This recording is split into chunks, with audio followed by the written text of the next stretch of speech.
the news tonight, stakeholders ponder on future of Nigeria's democracy amidst violence. Federal government plans to set up cashew processing plants in 4 states. Lassa fever kills 5 people in 15 new cases. Slovakia elects first female president. Team Nigeria finishes top of African Wrestling Championship. Our greatest weakness lies in giving up.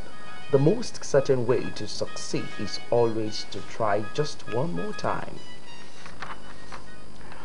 A very good evening to you, and thank you for joining us on our main news for today. My name is Idowu Fabaju. The political history in Nigeria has recorded different forms of violence. Increase in the development is, however, believed to have given birth to election violence in the country. In this special report, Ogtv News takes a look at ways through which the authority can checkmate the rise in the political violence and a waiting arm of the law against culprits. Peter Falomo reports. It is no gainsaying that in every democratic society the world over, election remains the essential ingredients of transitory process from one administration to another, as it has become an integral part of choosing representatives into elective positions. Chief Audu Ogbe, while speaking in Abuja, said the move would also reduce the waste of cashew fruits and delay in the export of raw nuts out of the country. According to him, government is currently wasting an estimated 8 million tons of cashew fruits annually. He said the long-term solution to the delay in export and stocking of cashew nuts at the ports is for Nigeria to be exporter of finished products and not raw materials. The minister listed the states where the plants would be set to include Enugu, Benue, Kogi, and Oyo. The machines for the plants will be brought in from Brazil to process the cashew fruits into juice, which has a high content of vitamin C. The minister, who lamented that the country has been a major importer of goods and services, also added that government is determined to changing the trend. Meanwhile, the federal government says it has distributed no fewer than 300 rice mills to farmers and millers in different states of the country in 2018. Minister of Agriculture and Rural Development, Chief Audu Ogbe, said government would also distribute more to farmers in 2019. The minister assured citizens that government is working towards ensuring further increase in rice production and other agricultural produce to create jobs and wealth for the people. The Joint Admissions and Matriculation Board says it will not condone lateness by candidates to its 2019 mock unified tertiary matriculation examination scheduled for Monday, April 1, 2019. The board's head media and information, Dr. Fabian Benjamin, said a total of 157,631 candidates have been scheduled to sit for the optional examination in some accredited computer-based centers across the country. He said all is now set for the conduct of the examination and appealed to all candidates to ensure that they do their biometrics, as failure to do this will mean no examination for such candidates. The date for the conduct of the UTME proper would commence on April 11, with over 1.8 million candidates jostling for 750,000 spaces. The Police Service Commission said it has approved the promotion of 8,916 senior police officers to their next substantive ranks to fill existing vacancies. Amongst those promoted is the Force Public Relations Officer Frank Mba, who has been promoted from the rank of Assistant Commissioner of Police to Deputy Commissioner of Police. The Commission said the promotions were the high points of its 5th plenary meeting held in Abuja on 26th and 27th of March 2019 and presided over by its chairman, Musiliu Smith, retired Inspector General of Police. In the breakdown, 71 Assistant Commissioners of Police were elevated to the next rank of DCP. 102 Chief Superintendents of Police were promoted to ACP. 487 DSPs were elevated to the rank of superintendents and 1,165 ASPs moved to the rank of DSPs, while 7,086 inspectors were elevated to ASPs. The promotions, according to the Commission, will be conveyed through a letter to the Acting Inspector General of Police, Mohammed Adamu, on Monday, April 1, 2019. The National Center for Disease Control said in its latest report on the outbreak of Lassa fever that 15 new cases were recorded between March 18 and 24, 2019 in Edo, Ondo, Bauchi, Taraba, Plateau, and Ebonyi states, with 5 deaths also recorded in 3 of the states.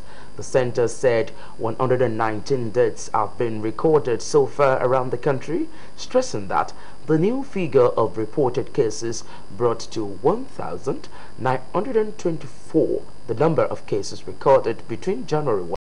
The NCDC said 32 patients were being managed at various treatment centers across the country. Causes of fraud and forgeries in banks have been on increase in recent years. Fraud in bank is clearly an unacceptable situation, while drastic steps ought to be taken to stem the tide in the society. Kunle Bikunle in this special report takes a look at the effect of bank fraud on the Nigeria economy. Details are in this package. Frauds in the Nigerian economy cannot be restricted to banks alone, and it is common in all sectors of the economy. And the size of an enterprise usually determines the volume of frauds perpetrated. Such challenges include inadequate manpower, incentives, and unsuitable legal framework for dealing with offenders. In view of this, Ogtv News crew sought the views of some financial experts on how to stem the tide. Giving analysis of bank fraud in Nigeria, respondents say it has become a menace which is affecting the economy. If you look at what the Nigeria Deposit Insurance Corporation as well as CBN did, research did for like 5 years, from 2013 to 2018, you will discover that it's increasing on a yearly basis.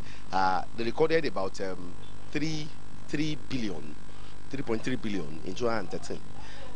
It's increased to about 8 billion, 12 billion, and at present it's over 15 billion of fraud. That's the losses to fraud in banking sector.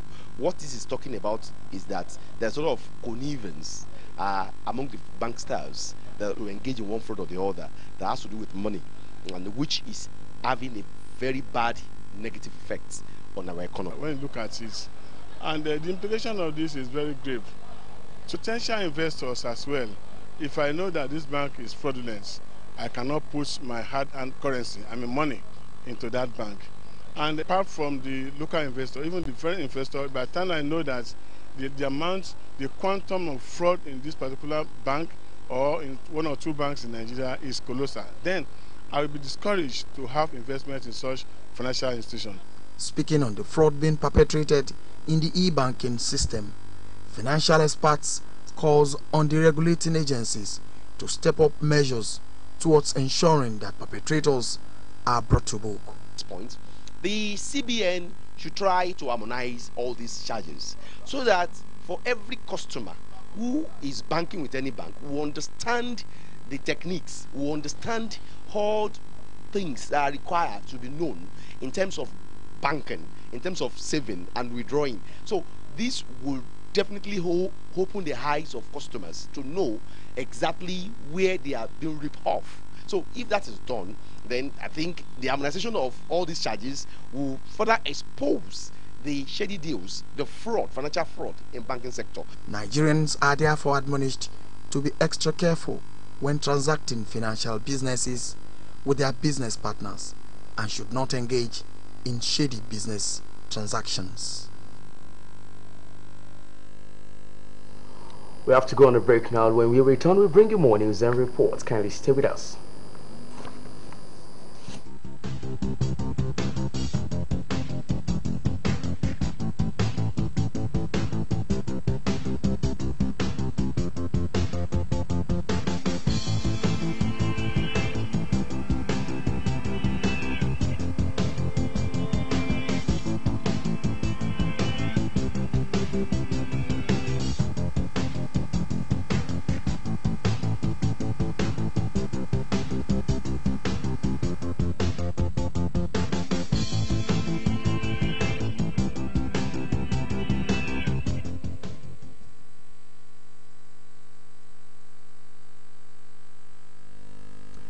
You're welcome back. Christian clerics have re-emphasized the need for spiritual revival, dominion, and reawakening of Christians by imbibing the doctrines and teachings of Christ. The call was made at the 2019 Holy Convention of Victory Life Bible Church as the General Overseer, Apostle Lawrence Achideme, hosts notable men of God from different nations. Shemilore Amore has the details.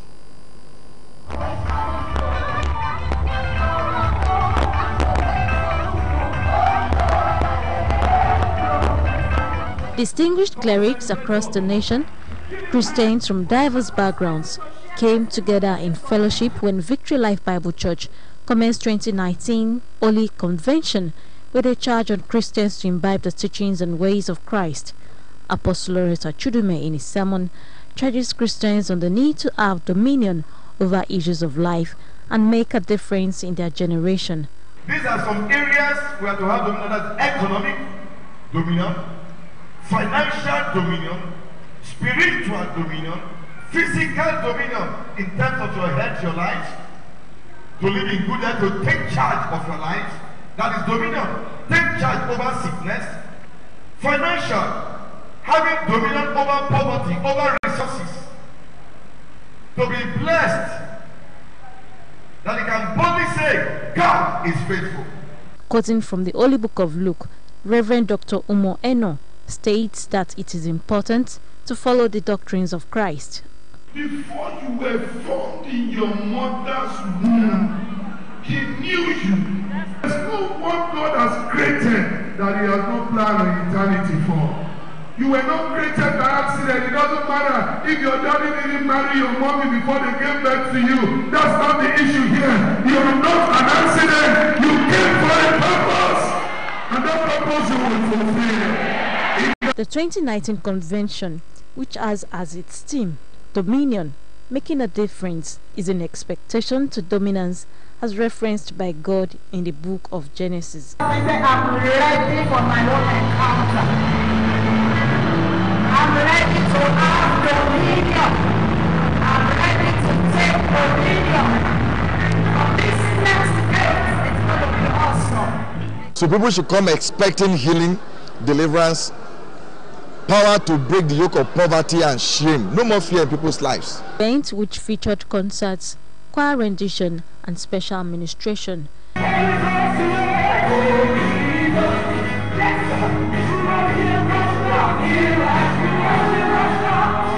Shemilore Amore, Ogtv News. Idowa Town played host to royal fathers, tourist dignitaries as the annual Arena Festival and 26th coronation anniversary of Dagburewe of Idowa, Oba Yunusa Oladili Adekoya Agbomagbe II was celebrated. Again, Shemilore Amore has the details.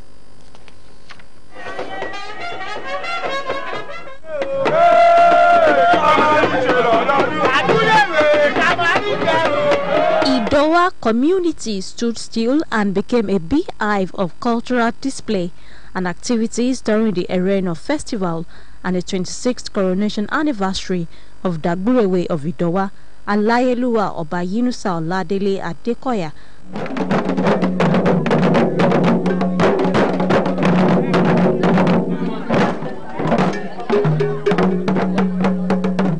Royal fathers, tourists, residents of Idowa community and the four ruling houses all converged on Idowa to celebrate the annual festival and to also pay homage to Alayeluwa. We so respect you, we cherish you.